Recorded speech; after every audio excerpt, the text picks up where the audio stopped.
सो lymph आज का हमारा ये टॉपिक है.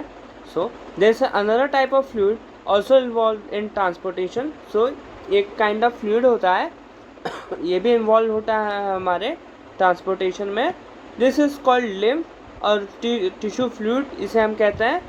Through the pores present in the walls of capillaries some amount of plasma, protein and blood cell escape into intercellular spaces in the tissue to form tissue fluids or lymph. So जो हमारे through pores की through जो हमारे present होते हैं हमारे walls of capillaries में, उसमें सम अमाउंट ऑफ हमारे प्लाज्मा पाए जाते हैं, प्रोटीन होते हैं, हमारा ब्लड सेल, वो सब escape हो जाते हैं इनटू जो इंटरसेलुलर स्पेसेस होती है हमारी टिश्यू में टू फॉर्म उस वहाँ पे हमारा फिर फॉर्म हो जाता है टिश्यू फ्लूइड और lymph. It is similar to plasma of blood. ये सिमिलर होते हैं हमारे प्लाज्मा ऑफ ब्लड ये बट और ये कलरलेस होते हैं एंड कंटेन लेस प्रोटीन और इनके अंदर प्रोटीन थोड़ा कम होता है. Lymph drain into lymphatic capillaries from intercellular spaces then which join to form large lymph vessel that finally open into larger veins में जाके ओपन होती हैं ये. So lymph carries digested and absorb fat from intestine and drain excess fluid from extra cellular spaces back into the blood. So lymph हमारी carry करती है digested and absorb fat जो हमारे इंटेस्टाइन्स और ड्रेन करती है access fluid from extra cellular space जो भी हमारा बैक इनटू द ब्लड में हमारी छोड़ देती हैं जाके. देन हमारा अगला टॉपिक है ट्रांसपोर्टेशन इन प्लांट्स. सो हम यहाँ से देखते हैं. We have discuss earlier how plants take in simple compound such as CO2 and photosynthesis energy stored in the chlorophyll containing organs namely leaves. तो हमने स्टार्टिंग में देखा था कि जैसे कैसे हमारे जो सिंपल कंपाउंड जैसे such as CO2 and photosynthesis energy store करती हैं हमारे plants in the chlorophyll containing organs namely leaves में. The other kinds of raw material needed for building plant bodies will also have to be taken up separately. उनको दूसरे तरह के raw material उनको need चाहिए होता है जिससे कि वो अपना प्लांट बॉडीज़ को और अच्छे से मेंटेन कर सकें. For plants the soil is the nearest and richest source of raw material like nitrogen phosphorus and other minerals. So plants के लिए मतलब नियरेस्ट सोर्स मतलब सॉइल ही होता है, वहाँ से वो लेती हैं हमारी richest source like nitrogen phosphorus और दूसरे मिनरल्स भी एब्जॉर्ब करती हैं वहाँ से लेती हैं.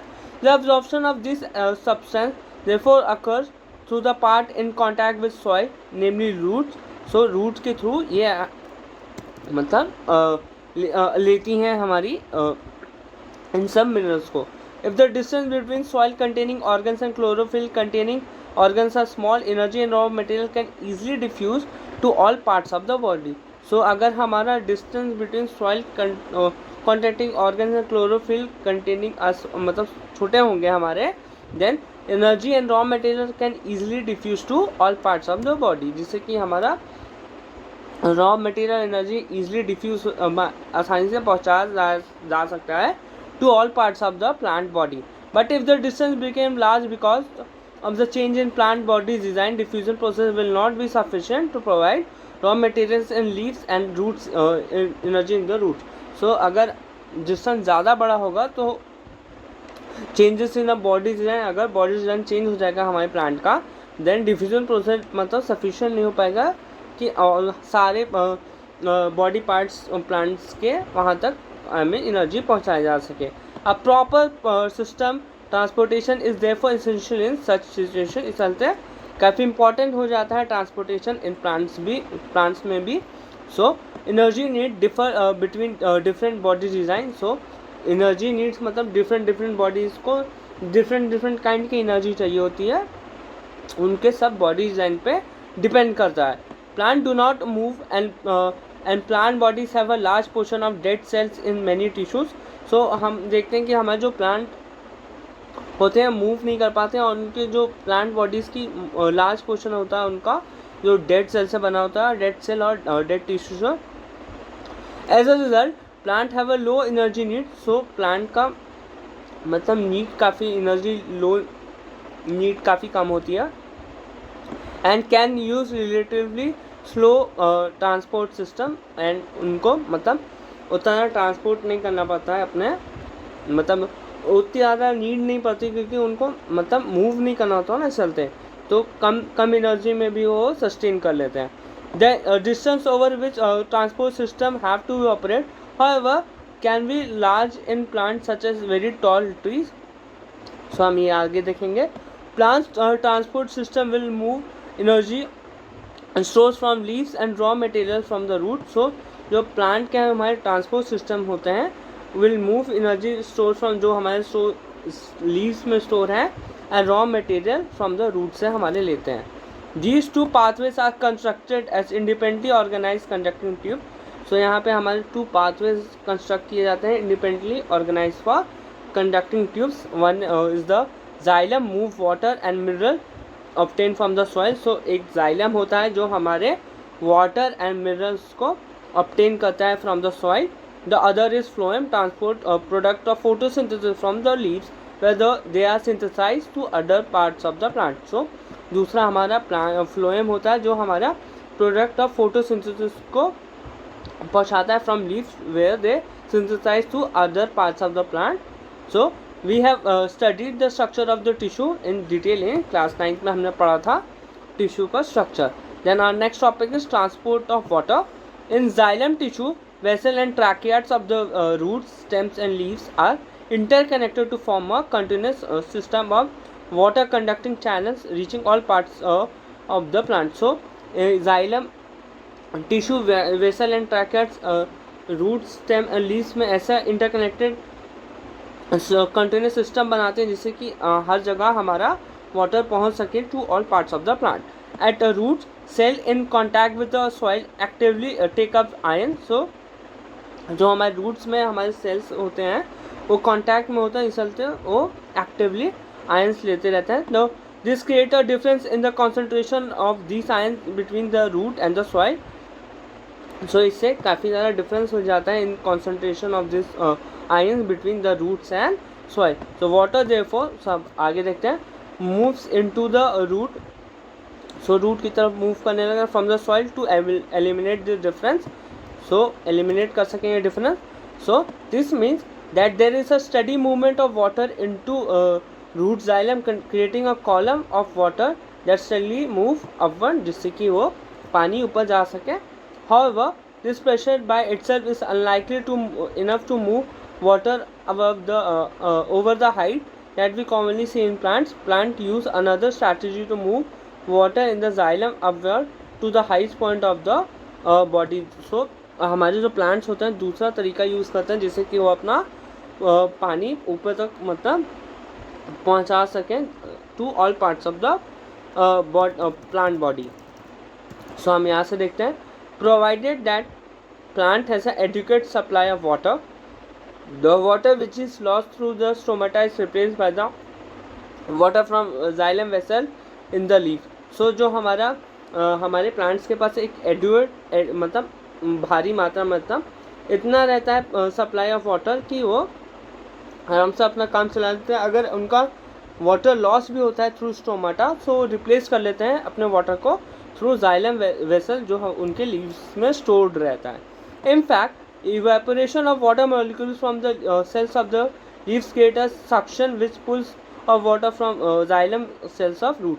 सो हम इवेपोरेशन में हम देखते हैं जो हमारे जो पेड़ की पत्तियाँ होती हैं उनमें ऐसे पानी पानी दिखता है, विंटर्स में आपको देखने को मिलेगा. सो और गर्मियों में वो सूख जाती हैं क्योंकि जो इवेपोरेशन जैसा प्रोसेस होता है उसमें मतलब जो भी पानी होता है हमारे लीव्स पे सो सक्शन मतलब खींच लेता सारा पानी and in the form of evaporation मतलब भाप वेपर्स के फॉर्म में उड़ जाता है.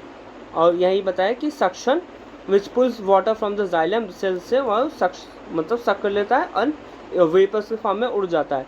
The loss of water in the form of vapours from the aerial parts of the plant is known as transpiration. और जो ये लॉस हुआ हमारा वाटर का in the form of water vapour so in aerial parts of the plant is known as transpiration. इससे कहते हैं इस प्रोसेस को.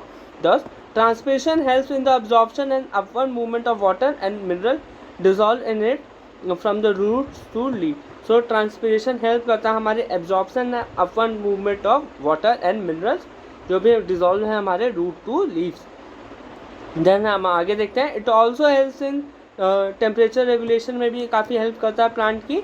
The effect of root pressure in the transport of water is more important at night. So जो हमारा effect होता है root pressure का जिससे कि हमारा ट्रांसपोर्ट ऑफ वाटर हो सके इज़ मोर इम्पॉर्टेंट, तो ज़्यादा इम्पॉर्टेंट होता है at the night time. So during the day when stomata are open the transpiration pulls become major driving force in the movement of water in the xylem. So दिन के समय जो transpiration pull होता है वो काफ़ी ज़्यादा मेजर ड्राइविंग फोर्स होता है, मतलब ज़्यादातर सुबह ये हमारे जो प्लांट्स होते हैं ट्रांसपिरेशन से ही अपना पानी मतलब भेजते हैं ऊपर अपने सारे बॉडी पार्ट्स में अपने। सो हम अगला टॉपिक देखते हैं, transport of food and other substance. So far we have discuss the transport of water and minerals in water in plant. So हमने अभी तक देखा transport of water and minerals in plant. So now let us consider how the product of metabolic process, particularly photosynthesis, are moved from leaves where they form to the other parts of the plant. So हम जानेंगे जहाँ पे हमारे leaves में हमारे जो खाना बना है plants का, so अब वो कैसे भेजेंगे different parts of the body. So this transport of soluble product of photosynthesis is called translocation. और जो ये जो ट्रांसपोर्ट होता है ये soluble product of photosynthesis, इस प्रोसेस को हम ट्रांसलोकेशन बोलते हैं। It occurs in the parts of the vascular tissue of known as phloem, और इस vascular tissue को हम phloem बोलते हैं। Beside the product of photosynthesis, the phloem transport amino acid and other substance. So इसका जो प्रोडक्ट होता है हमारे फोटोसिंथेसिस के उसके अलावा भी ये ट्रांसपोर्ट करता है हमारा एमिनो एसिड और बाकी भी सब्सटेंस भी ये ट्रांसपोर्ट करता है। This substance are specially delivered to the storage organs of the root, fruit and seeds and to the growing organs. So ये स्पेशली डिलीवरी करते हैं स्टोरेज ऑर्गन्स हमारे जो भी होते हैं रूट, फ्रूट और सीड्स एंड ग्रोइंग ऑर्गन्स पे तक भेजते हैं ये। The translocation of food and other substance take place in the sieve tubes with the help of adjacent companion cells both in upward and downward direction. So ये phloem के सब types हुए like हमारे कंपेनियन सेल्स, सीव ट्यूब्स हैं। सो इनकी help से मतलब अपना ट्रांसपोर्ट करते हैं ये इन अपवर्ड एंड डाउनवर्ड डायरेक्शन। यहाँ पे लिखा है help of adjacent companion cells both in upward and downward direction. So unlike transport in xylem which can be largely explained by the simple physical force, the translocation in phloem is achieved by utilizing energy. So यहाँ पे हमें अपनी जो plant अपना energy use करता है। सो हम यहाँ से आगे देखते हैं, material like sucrose is transferred into phloem tissue using energy from ATP. So जो हमारे मटेरियल होते हैं लाइक सुक्रोज वो ट्रांसफर्ड होते हैं हमारे फ्लोएम टिश्यू में यूजिंग एनर्जी फ्रॉम एटीपी से। Then this increases the osmotic pressure of the tissue causing water to move into it. So इससे हमारा जो ऑस्मोटिक प्रेशर बढ़ जाता है जिससे कि हमारा कॉजिंग वाटर टू उसमें वाटर हमारा चला जाता है। This pressure moves the material in the phloem to tissue which have less pressure. This allow the phloem to move material according to the plant need. जिससे कि हमारा जिस तरह से हमारा प्लांट चाहते हैं फ्लोएम अपना मटेरियल मूव कराना चाहता है वैसा कर सकता है ऐसा। For example, in the spring, sugar stored in the root or stem tissue would be transported to the buds which need energy to grow, जिससे कि वो अपना जैसे कि जहाँ पे हमारा नीड है वहाँ पे एनर्जी भेज के अपना ग्रो करेगा अपना प्लांट अपना। देन हमारा अगला टॉपिक है excretion. So we have already discuss how organism get rid of gases waste generated during photosynthesis और रेस्पिरेशन। सो हमने देखा है अभी तक कि ऑर्गेनिज्म कैसे अपने गैसेस वेस्ट जनरेट करते हैं ड्यूरिंग फोटोसिंथेसिस और रेस्पिरेशन में। Other metabolic activities generate nitrogenous material which need to be remove. So दूसरे भी मेटाबॉलिक एक्टिविटीज़ हमने देखी हैं उसमें नाइट्रोजनस वेस्ट हमारा मटेरियल फॉर्म होता है उसे हमें अपने बॉडी से निकालना होता है, एक्सक्रीट आउट करना होता है। The biological process involved in the removal of these harmful metabolic waste from our body is known as excretion. और ऐसे बायोलॉजिकल प्रोसेस को हम और हटाने के प्रोसेस को हम एक्सक्रीशन कहते हैं, जिसमें हमारे हार्मफुल मेटाबॉलिक वेस्ट हमारे बॉडी से रिमूव होते हैं, उस प्रोसेस को हम एक्सक्रीशन कहते हैं. Different organism use strategies to do this. So different हमारे ऑर्गेनिज्म भी ये प्रोसेस यूज करते हैं, मतलब कि जिससे कि वो अपना मेटाबॉलिक वेस्ट एक्सक्रीट आउट करते हैं. Many unicellular organism remove this waste by simple diffusion from the body surface into surrounding water. So कुछ और यूनिसेलुलर ऑर्गेनिजम्स होते हैं, वो अपना वेस्ट जो होता है थ्रू सिंपल डिफ्यूजन करते हैं from the body surface into surrounding waters में, वो ऐसा करते हैं. As we have seen in the other process, complex multi cellular organism use specialised organ to perform the same function. So हमने देखा है जो हमारे कॉम्प्लेक्स मल्टी सेलुलर ऑर्गेनिज्म होते हैं वो यूज़ करते हैं अपना स्पेशलाइज्ड ऑर्गन, जिसे ये परफॉर्म करते हैं ये एक्सक्रीशन. देन हमारा अगला टॉपिक है excretion in human beings. So the excretory system of human beings includes a pair of kidney, a pair of ureter, a urinary bladder, a urethra. जो हमारे एक्सक्रीटरी सिस्टम है हमारे ह्यूमन बींग्स में, उसमें अ pair of kidneys होती हैं, a pair of ureters, urinary bladder and urethra हमारा होता है. Kidney are located in the abdomen and one on the other side of the backbone. So हमारी किडनी लोकेटेड होती है एब्डोमेन में, one in the other side of the backbone में हमारी located होती है. Urine produce in the kidney passes through the ureter into the urinary bladder where it is stored until it is release by the urethra. So जो हमारा urine produce होता है in the kidney, उसको पास किया जाता है through ureters into the urinary bladder, वहाँ से फिर स्टोर होता है, फिर देन रिलीज होता है हमारा through urethra. Then how is urine produce. So हम यहाँ देखेंगे the purpose of making urine is to filter out waste product from the blood. So जो हमारा पर्पस होता है यूरिन को बनाने का, to filter out waste product from the, जो हमारी गंदगी है हमारे ब्लड से उसको सेपरेट आउट करके रिमूव करने का. Just as CO2 is remove from blood in the lung, जैसे हमारा CO2 हमारा रिमूव होता है in the from the blood in the lungs में. Nitrogen waste such as and urea and uric acid are remove from blood in the kidney. So जैसे हमारे nitrogen waste होता है like urea and uric acid, वो काफ़ी harmful होते हैं, मतलब मेटाबॉलिक वेस्ट होते हैं हमारे काइंड ऑफ, तो उनको रिमूव करना काफ़ी ज़रूरी होता है from blood in the kidney. It is then no surprise the basic filtration unit in the kidney. So हमारा फिल्ट्रेशन यूनिट होता है हमारा kidney.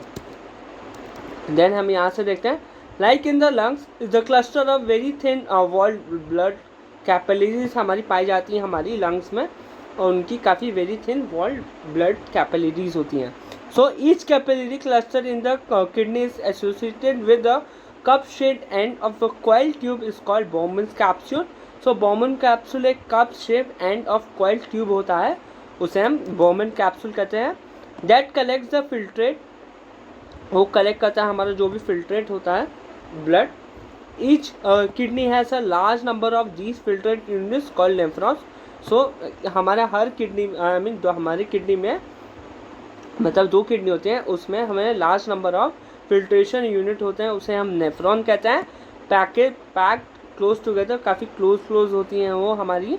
Then some substance in the initial filters such as glucose, amino acid, salts and major amount of water are selectively reabsorbed as the urine flow along the tube. So हम यहाँ देखते हैं जो हमारे सम substance पहले ही हमारे filtrate हो जाते हैं, जैसे glucose, amino acid, salts and major amount of water are selectively reabsorbed as the urine flow through the tube, जो पहले ही हमारे absorb I mean filtrate हो जाते हैं. The amount of reabsorb depend on how much excess water there is in body. So जो हमारा amount of water reabsorb होगा वो डिपेंड करेगा कितना हमारे एक्सेस वाटर है हमारी बॉडी के अंदर, and how much dissolve waste to be excreted, और कितना हमारे वेस्ट हमारी बॉडी से निकालना है वो बॉडी फिगर आउट करती है. The urine forming in the kidney eventually enters a long tube the ureter which connects the kidney with the urinary bladder. So जो हमारा यूरिन फॉर्म होता है in each kidney eventually enters, एक long tube से connect होता है then the ureter which connect the kidney with urinary bladder, जो फिर हमारा किडनी कनेक्ट करता है यूरिनरी ब्लैडर से. Urine is stored in the urinary bladder until the pressure of the expanded bladder leads to urge to pass it out through the urethra. So जो हमारा urine stored होता है urinary bladder में, so until the pressure expended through it to us to pass it through the ureters. The bladder is muscular, so it has under nervous control. So as we discussed elsewhere, as a result we can usually control the urge to urinate. Hope आपको यहाँ समझ में आएगा. सो ये आज हमारा आखिरी topic है, excretion in plants. So plant use completely different strategy for excretion than those of animals. So जो हमारे प्लांट्स होते हैं वो different kind of strategy use करते हैं for excretion. Oxygen itself can be thought as a waste product generated during photosynthesis. So oxygen एक kind of इनके लिए वेस्ट प्रोडक्ट होता है हमारे प्लांट्स के लिए. We have discuss earlier how plant deal with oxygen as well as CO2. हमने पहले पढ़ रखा है कि कैसे हमारे प्लांट डील करते हैं with CO2 and O2. They can get rid of excess water by transpiration. So वो अपना मतलब अगर ज़्यादा पानी हो गया तो वो ट्रांसपिरेशन के थ्रू अपना वाटर लूज़ कर सकते हैं. For other ways plant use the fact that many of the tissue consist of dead cell. So जो हमने देखा था अभी कि मोस्टली टिश्यू होते हैं हमारे प्लांट सेल में, वो डेड सेल से बने होते हैं. And they can't even lose some parts of the leaves such as leave. So उन पार्ट्स को ये लूज़ नहीं कर सकते क्योंकि लीव्स में उनका खाना बनता है. Many plant waste product are stored in the cellular vacuole. So जो मोस्टली प्लांट्स के वेस्ट प्रोडक्ट बनते हैं उन्हें स्टोर किया जाता है सेलुलर वैक्यूल्स में. Waste product may be stored in the leaves that fall off. So waste product उन लीव्स में स्टोर किया जाता है जो गिर जाएंगी बाद में, मतलब गिरने ही वाली हैं ऐसा. Other waste products are stored as resin gums, especially in old xylem. So waste products store किए जाते हैं in form of resin gums, especially in old xylem में store की जाती हैं by plants. Plants also excrete some waste substance into soil and around them. So plants हमारी excrete करती हैं हमारी कुछ waste into soil में भी. So यहाँ पे ये चैप्टर ख़त्म हुआ. होप आपको ये चैप्टर समझ में आएगा. So thank you. Radhe Radhe everyone. Thank you.